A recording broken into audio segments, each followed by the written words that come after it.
அந்த இன்டைரக்டா என்ன பண்றாரு, இந்த மெட்ரோக்கான நிதியை வந்து சும்மா ஒரு 2000 கோடியை ரிலீஸ் பண்றாங்க. இது எப்படி சார் பாக்குறீங்க? அதாவது இது அடிப்படையில் நம்ம ஒன்று புரிஞ்சுக்கணும். நம்ம ஏற்றுக்கொண்ட பொருளாதார கொள்கை பிழையா இருக்கு. ஏன்னா அது வந்து தனியார் மய தாராளமய உலகமய பொருளாதார கொள்கையில் இந்த உலகம் ஒரு சந்தையாயிடுச்சு. அதில் அதிக மக்கள் தொகையை கொண்ட நிறைய நுகர்வு கலாச்சாரத்தை கொண்ட நாடுகளாக இருக்கிறதுல ஒரு நாடு நம்மது தெற்காசியாவில் ஒரு பெரிய துணைக்கண்டம். இங்கே வந்து பெரும் முதலாளிகளினுடைய சந்தையை அது வேட்டைக்காடாது மாறிட்டு. அதில் இந்த விண்ணூர்தி நிலையம் கட்டுறது, மெட்ரோ போடுறது, இந்த துறைமுகம் கட்டுறது, இதெல்லாம் பெரும் முதலாளிகளுக்கான வசதிக்கு தான் செய்யுது. நீங்கள் துறைமுகம்னா அது ஆப்ரேஷன் கடல் மாலை, உங்களுக்கு அதில் இருந்து இது பாரத் மாலான்னு ஒரு கிளை திட்டம். இந்த மாதிரி இந்த ஏர்போர்ட்லாம் நாங்கள் விலைக்கு பேசுறதுக்கு தான் வந்திருக்கோம். எதுக்கு நீங்கள் ஏற்கனவே இருக்கிற வானூர்தி நிலையத்தில் பறக்கிறதுக்கு விண்ணூர்தி இல்லாத போது இப்படி ஒரு கேள்வியை கேட்போம். இப்போ நீங்கள் 5369 ஏக்கரில் எங்களுக்கு ஒரு ஏர்போர்ட் கட்டிடுங்க, 20,000 கோடியில் கட்டிடுங்க. இந்த பறக்க போகிற விமானம் யாரோட? சரி, இப்போ யாருக்காக இது கட்டப்படுது? முதலீடுகளை ஈர்க்கலாம்னு சொல்லியிருக்காங்க. ஏதாவது அன்னைக்கு வெள்ளக்காரன் வியாபாரம் பண்ண வந்தான் ஒருத்தன், ஒரு நாடு பிரிட்டன், அவனுக்கு அடிமையா இருந்தது, அவனை இழுத்து போராடினது விடுதலை போராட்டம்னா. இப்போ ஒவ்வொரு நாட்டையும் நீயே கூட்டிட்டு இருந்தீங்க, வா என் ஊருக்கு வா என் ஊருக்கு வா. அவன் வியாபாரம் பண்ண வந்தவன் அன்னைக்கு என்னை அடிமையா வச்சிருந்தான். இன்னைக்கு ஒவ்வொரு நாடையும் ஓடியாந்து வியாபாரம் பண்ணுன்றியே. உலக நாடுகள் எல்லாம் என் நாட்டுல முதலீடு செய்யறேன்னு கூப்பிடுற நீ, இந்த நாடுகள்ல நீ எந்த நாட்டுல முதலீடு செஞ்சிருக்க? வெளிநாட்டு முதலீடுகள் தானே லாபம் சொல்றாங்க, அதனாலதான் நமக்கு வேலை வாய்ப்பு உருவாகும். எப்படியா? இப்ப நீங்க எந்த தொழிற்சாலைகளை செய்ய? தம்பி, இந்த நாடு இத்தனை தொழிற்சாலைகள் இதெல்லாம் சொல்றீங்கல்ல, அதனால இந்த நாடு வளர்ந்துருக்கா? இவ்வளவு இருக்க வளர்ச்சி இருக்குன்னு சொன்னீங்கன்னா எனக்கு அதுக்கு வரி விதிக்கிற குடிகளுடைய வரி வருவாயை நம்பிதான் உனக்கு பொருளாதார வருவாய் பெருக்கத்துக்கே நம்பி இருக்க. அப்பதான் நீ தொழிற்சாலையில ஏகப்பட்டதை கொண்டு வந்துட்ட, வளர்ச்சி வந்துருச்சுன்னா 1000 ரூபாய் எங்க அம்மாக்கு எது கொடுக்குற? எது கொடுக்குற? ஒரு 15,516 கோடி முதலீடு. நீங்க நாட்டுல இருக்கிற எல்லாரையுமே உங்களை மாதிரி கருதிக்கிட்டீங்கன்னா ஒன்றும் பண்ண முடியாது. தனிப்பெரும் முதலாளிகளின் வளர்ச்சியை ஒரு நாட்டின் வளர்ச்சின்னு கட்டமைக்கிறதை யாராவது நம்புறவ இருந்தா அவன்கிட்ட போய் பேசு, எங்க கிட்ட சொல்லாது. என்ன தனிப்பட்ட ஒரு முதலாளியின் வளர்ச்சியை ஒட்டுமொத்த நாட்டின் வளர்ச்சின்னு எப்படி கட்டமைக்கிற? எப்படி கட்டமைக்கிற? 2,500 ஏக்கர் நீ மேல் மேல சிப்கார்டு கெடுக்கிற, 2,500 பேருக்கு வேலை கொடுப்பியா? நிலத்தை கொடுத்தவனுக்கு என்ன கொடுப்ப? நீ ஒரு கட்டமைக்கிற, நீ தொழிற்சாலை கட்டினா வேலை கிடைக்கும்ங்கிற. வேலை கிடைக்கும், வேலைக்கு என்ன கிடைக்கும்? சம்பளத்தை வச்சு என்ன செய்யலாம்? சாப்பாடு. எந்த தொழிற்சாலை பைத்தியக்காரா அரிசி பருப்பை விளைய வைக்கும்னா பதில் சொல்ல மாட்டேன். சம்பளம் இருக்கும், சாப்பாடு இங்க இருந்து வர சம்சாரி தானே கொடுக்கணும். அப்ப நிலத்தை பறிச்சுக்கிட்டீங்கன்னா சோறு மண்ணை திம்பிய எங்க எதை திம்ப? தம்பி, இது அறிவு இருக்கிறவன் சொல்லி சிந்திக்கிறது. அப்படி அறிவே இல்லாத ஒரு கூட்டத்துக்கிட்ட நாங்க சிக்கிக்கிட்டோம். அதனால நீ பேசுறதெல்லாம் நாங்க கேட்டுக்கிட்டு இருக்கோம். விமான நிலையம் வர்றதுனால பல கார்பரேட்டுகள் இப்ப பாத்தீங்கன்னா காஞ்சிபுரத்துல ஒரு 1000 ரூபாய் ஸ்கொயர் ஃபீட், நீ 10,000 வராது. வர்றதுன்னா அதை வச்சு வியாபாரம் நடக்குது. அது நடக்க அது இப்ப தெரிஞ்சுக்கிச்சுல உங்களுக்கு எதுக்காக இங்க விண்ணூர்தி நிலையம் வருதுன்னு, எதுக்காக வருதுன்ட்டு. நமக்கு இருக்கிறது 1301 ஏக்கர்ல மீனம்பாக்கத்துல ஏர்போர்ட். உலக நாடுகள்ல 680, 861, 877 இந்த ஏக்கர்கள்ல தான் இருக்கு உலக நாடுகள்லயே. அதுல இதை அதிகமான பயணிகள் பயணிச்சு போறான் வரான். உங்களுக்கு புரியுதுல? நமக்கு 428 வண்டி தான் ஏறி இறங்குது, அவனுக்கு 967 வண்டி இறங்கி ஏறுது. நம்மளை விட அவனுக்கு வந்து நம்மளோட நிலப்பரப்பு கம்மி. ஆனா நீ வந்து இது முதலாளிகளின் லாபத்தை வைக்க. இப்ப சென்னை மீனம்பாக்கம் விண்ணூர்தி நிலையத்துல ஒரே ஒரு முதலாளி வண்டி தான் ஓடுது, இண்டிகோ. அவர் சொல்றதான் கட்டணம், அவர் எடுக்கிறதா நேரம். என் ஊர் மதுரைக்கு போய் இறங்க 24,000 ரூபாய் வருது. திருப்பி மதுரையிலிருந்து சென்னைக்கு வர 24,000 ரூபாய் வருது. ஒரு தடவை பயணத்திற்கு நான் 50,000 6 லட்சம் செலவு பண்றேன். எப்படி? அப்ப நீ சொந்தமா ஒரு விண்ணீர்தி கூட இல்லாத ஒரு அரசு எதுக்கு 5000 ஏக்கர்ல ஏர்போர்ட் கட்டுதுன்னா, பரந்தூர்ல ஏர் பூட்டி உளனுமே ஒழிய ஏர்போர்ட் கட்ட வேண்டியது இல்லைங்கிறது எங்க கோட்பாடு. நீ எந்த கொம்பாதி கொம்பை வந்து வேணாலும் குட்டிக்கிற நடி, நான் இருக்கிற வரை கட்ட மாட்டேன், கட்ட முடியாது. நீ சும்மா பேசிக்கலாம், நான் பாரு அதை பண்ணிடுறேன் இதை பண்ணிடுறேன்ட்டு. அது ஒரு காலம் நடந்துருச்சு. இப்ப கட்டு பார்ப்போம். ஆரம்பத்துல இருந்து நீங்க சொல்லிக்கிட்டே தான் இருக்கீங்க, எதிர்க்கிறோம் நான் இருக்கிற வரைக்கும் வராதுன்னு சொல்லிக்கிட்டே இருக்கேன். ஆனா அவன் பாட்டுக்கு இடத்த பூரா வித்துட்டு இருக்கான், அமௌண்ட் பூரா கொடுத்துட்டு இருக்காங்களே. கட்டு கவர்மெண்ட்ல ஏகப்பட்ட அப்படிதான் 8 வழிச்சாலைக்கு எல்லாம் பண்ணீங்க. அப்படித்தான் இந்த காட்டுப்பள்ளி விண்ணூர் துறைமுகம் கட்டுறேன்னு நீங்க கட்டிட்டீல. மக்களை மிரட்டி அதிகாரம் அச்சுறுத்தி வாங்குது. உங்களை போல ஊடகவியலாளர்கள் நேர்மையா சொல்லுங்க. நான் கேட்கறதுக்கு பதில் சொல்லுங்க. இருக்கிற மீனம்பாக்க விண்ணூர்தி நிலையில என்ன வசதி குறைவு? யாராவது ஒரு பயணி இதை விட பெரிய விண்ணூர்தி நிலையம் கட்டி கொடுன்னு அரசுகிட்ட கேட்டாங்களா? கோயம்பேடு பேருந்து நிலையத்துல வசதி குறைவா இருக்கு, இதை விட பெரிய பேருந்து நிலையம் கட்டி கொடுங்கன்னு கேட்டாங்களா? இங்க பாருங்கய்யா, கோயம்பேடு பேருந்து நிலையம் தேவை, மீனம்பாக்க விண்ணூர்தி நிலையம் தேவை, 4 வழி சாலை என்பது தேவை. இதுக்கெல்லாம் இடங்களை கொடுத்தது என் மக்கள் தான். ஆனால் அதுபோக கிளாம்பாக்கத்துல 410 கோடியில, அங்க 450 கோடியில இந்த பேருந்து நிலையம், அங்க 1301 ஏக்கர்ல விண்ணூர்தி நிலையம் இருக்கும் போது, பறக்க விண்ணூர்தி இல்லாத போது மறுபடியும் 5369 ஏக்கர்ல நான் விண்ணூர்தி கட்ட போறேன்னு சொல்றது அது தேவையில்லை, பேராசை. புரியுதா உங்களுக்கு? பேராசை. எங்க பாட்டன் வாவூசி பேர்ல, என் தாத்தன் காமராஜ் பேர்ல இருக்கிற துறைமுகத்திலேயே ஏற்றுமதி இறக்குமதி 40-50 விழுக்காடு தான் நடக்குது, இன்னும் முழுமையா இல்ல. அங்க வந்து சரக்கு அப்படியே காத்து கிடக்கு, ஏற்றுமதி ஆகல. சரக்கு கப்பல்ல இருக்கு, இறக்குமதி செய்ய முடியல. அப்படி ஏதாவது பிரச்சனை கேள்விப்பட்டியல? அப்புறம் எதுக்கு நீ 6110 ஏக்கர்ல யாரை கட்டு கட்டுற? எது கட்டுற நீ? இது இயற்கை துறைமுகம், அது செயற்கை துறைமுகம். மறுபடியும் என் மலையை உடைப்ப, பல லட்சக்கணக்கான டன் கல்ல கொண்டாந்து கொட்டுவ. அங்க பவளப்பாறை இருக்கு, கடலுக்குள்ள காடு இருக்கு, அதான் பவளப்பாறை. அதுக்குள்ளதான் வந்து மீன், இறாலு, நண்டுலாம் முட்டையிட்டு குஞ்சு பிரிக்குது, அதை போட்டு மூடி விட்டுருவேன். புரியுதா நான் சொல்றது? நீ செயற்கையா கொண்டு கல்ல கொட்டி என் கடலை மூடுவ, அது எவ்வளவு பெரிய பேராபத்து. இந்த துறைமுகத்துல உனக்கு என்ன பிரச்சனை? எதுக்கு நீ கட்டுற 6111 ஏக்கர்ல? அது அரசு கட்டுதா? தனியார் முதலாளி அதானி. நீ என்ன பண்ற? இந்த ஏர்போர்ட் யாருக்கு?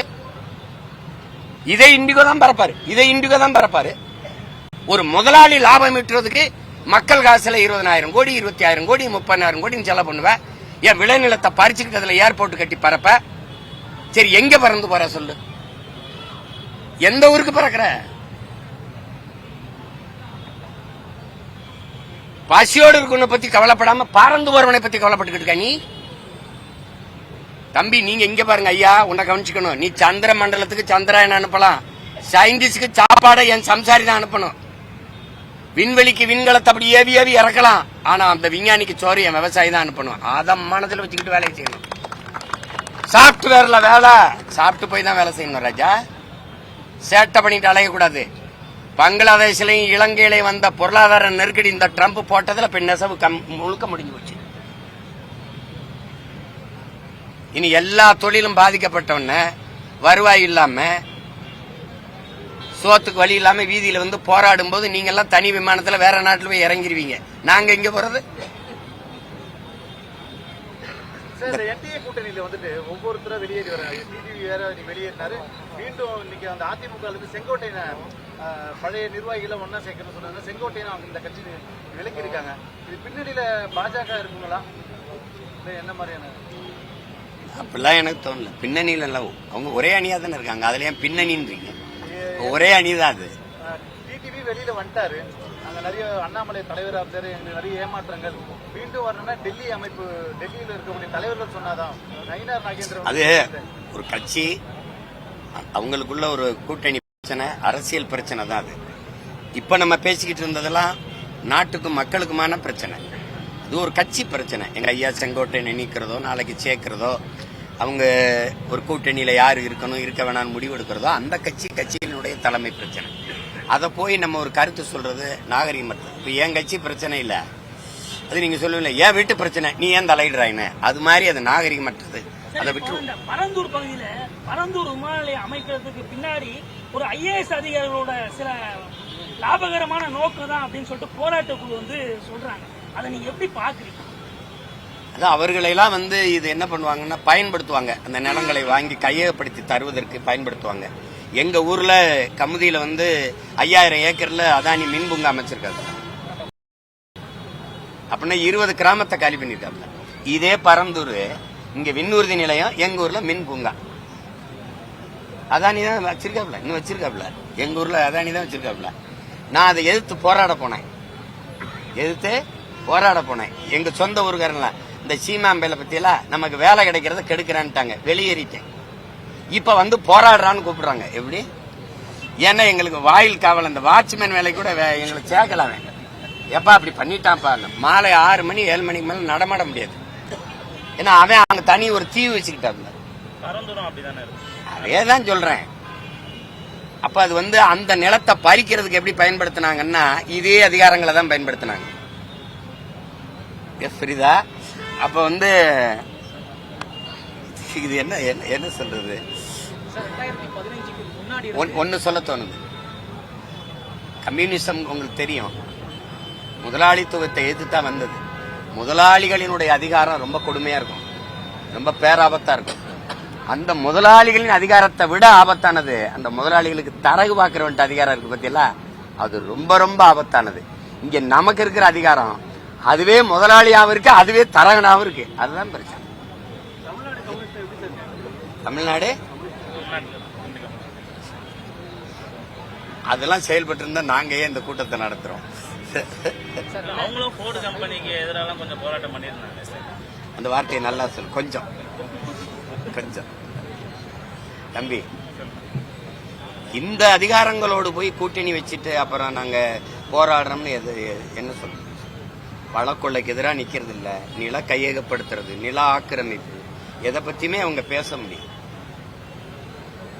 இந்த பரந்தூர் இந்த திட்டத்தை தொடங்கி வச்சது அதிமுக தான். முதல்ல இந்த திட்டத்தை கொண்டு வந்தது அவங்க, தொடர்றது இவங்க. ஒன்னு காங்கிரஸ் தொடங்கும், இவங்க நடத்துவாங்க, இல்லைன்னா அவங்க தொடங்கும், இவங்க நடத்துவாங்க. கிளாம்பாக்கத்துல பேருந்து நிலையத்துக்கு அடிக்கல் நாட்டி தொடங்கினது யாரு? அதிமுக.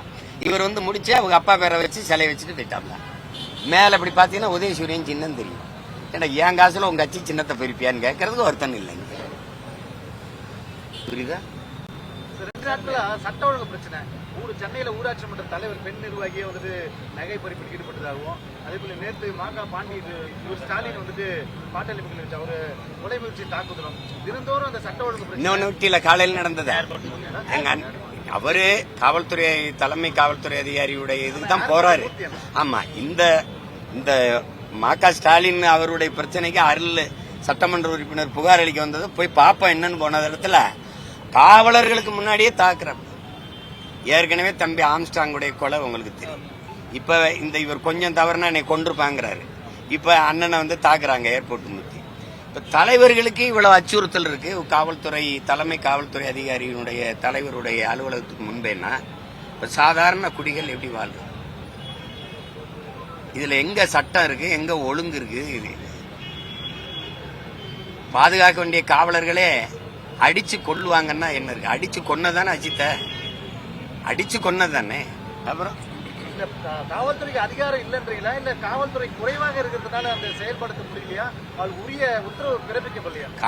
காவல்துறையா இல்ல, நீங்க தலைவர் கையில இருக்கணும். நீங்க திருடங்கையில சாவியை கொடுத்த மாதிரி நீங்க குண்டாஸ் அவங்க கையில, நீங்க கொள்ளக்காரன் கையில நாட்டை கொடுத்துட்டு திருடுறானேன்னா எப்படி? காவல்துறையை அவர் கட்டுப்பாட்டில் வச்சு இயங்குதான் பாரு.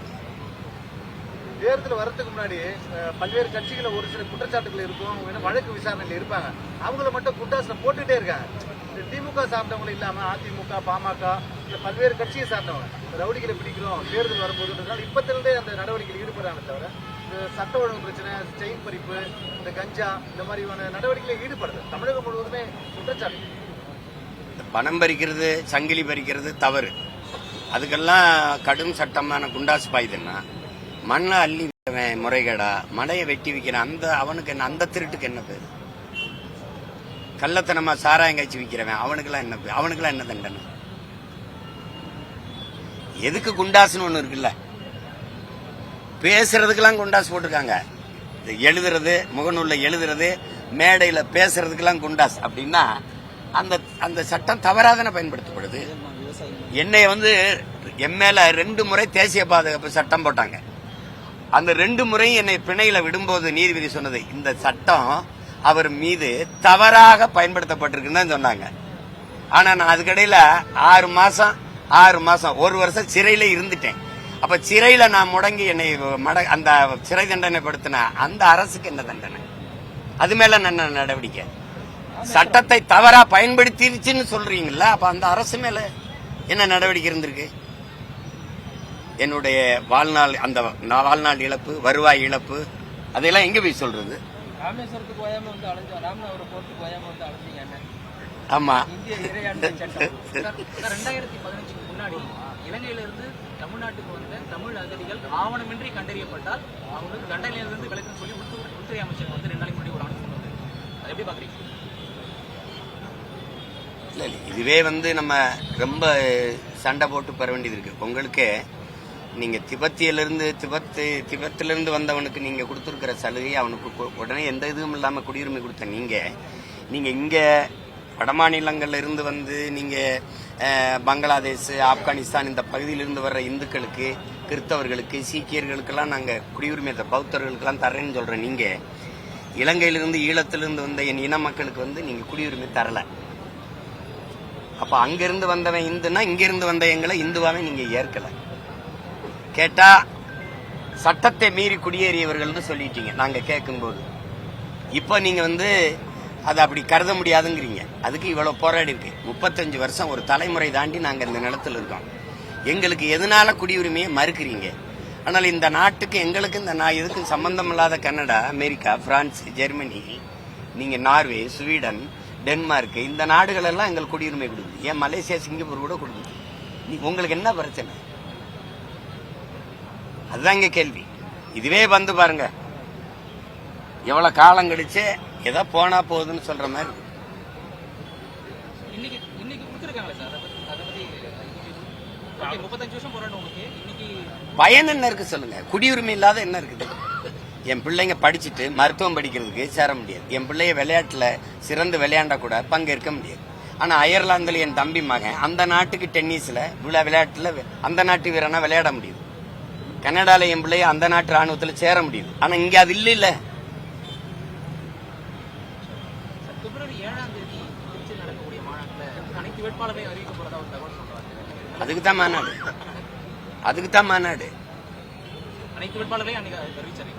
13ஆவது திருச்சியில விஜய் பிரச்சாரத்தை தொடங்குறாரு. ஒவ்வொரு சட்டமன்ற அவருக்கு திருச்சியில முக்கியமான பகுதியில் பேசுறதுக்கு காவல்துறை அனுமதி வழங்க மறுக்கிறாங்க. இல்ல கொடுப்பாங்க, எல்லாருக்குமே அனுமதி. எடுத்தோடனே எங்களுக்கு எல்லாம் கொடுத்துட்றாங்களா என்ன? போராடி நீதிமன்றம் போய் அதெல்லாம் இருக்கிறதானே. அதெல்லாம் இருக்கிறதா. இன்னொரு 5 நிமிஷம் கூட பேசிட்டோம்னு வழக்க போட்டு வாங்கன்னு சொல்லி கூப்பிடுறதா. இதெல்லாம் இருக்கிறதா. அதெல்லாம் எதிர்கொண்டுதான் நம்ம வரணும். வழி கிடையாது. இங்க முதலமைச்சர் வெளிநாட்டு சுற்றுப்பயணம் மேற்கொண்டார். இது இல்லாம கருத்து வெளிநாடு சுற்றுப்பயணம் விடுங்க. பிளே ஸ்டோர் மற்றும் ஆப் ஸ்டோரில் இருந்து பாலிமர் செயலியை QR கோடு மூலம் பதிவிறக்கம் செய்யுங்கள். செய்திகளை உடனுக்குடன் பெறுங்கள்.